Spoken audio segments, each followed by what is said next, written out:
Hello, I'm Michael Ireland, your Fraser Valley Realtor, and of course we are on the threshold of spring, and we want to look at statistics, not so much the micro, because they all seem to reflect what has been discussed over the last 12 months, which is sales volume continuing to drop, prices dropping in accordance with absorption rates, and generally inventory swelling, which is no good thing for a seller. And buyers, of course, are flying slow circles, waiting, wondering, have we found the bottom?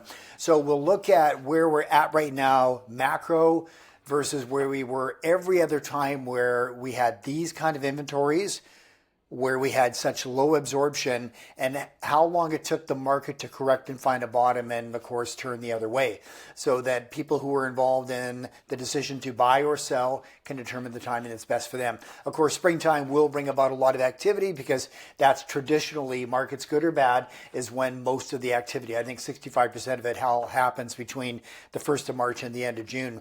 So we finished off at 843 sales last month, and that's down, that's well below the 10-year average. In fact, we're 38% below the 10-year average.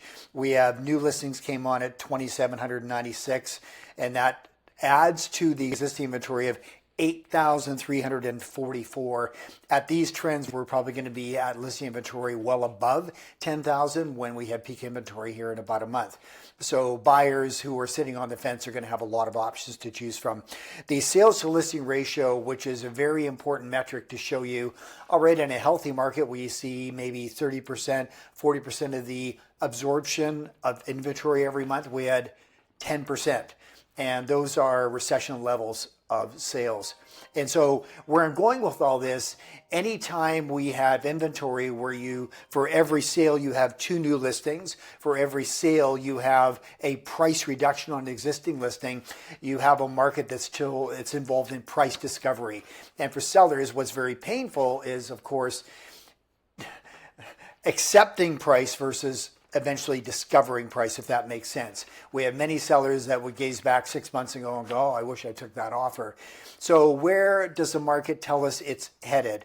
With virtually no positive redeeming catalyst at place in terms of job growth, in terms of stability, confidence building into the economy, and of course, notwithstanding, we have all these issues around the lack of confidence on, land claims that are going on. So we simply have a market where sentiment has buyers going, well, you know what, I'm just going to wait and see.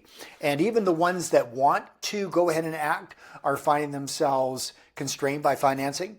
And so what all this is telling us is that as a seller, the opportunity to sell now, if you are committed and you need to sell this year, sooner is better than later. And there would be a lot of people that would agree with that. Prices will continue likely to erode.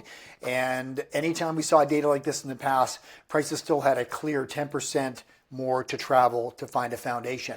So just a caveat there. For buyers, yeah, do you buy now? Well, if you find the ideal product, the ideal situation, and a seller that's committed, and if you feel you're buying a little under market price and financing rates are still great, then yeah, it's probably a good time, because everybody needs a roof over their head.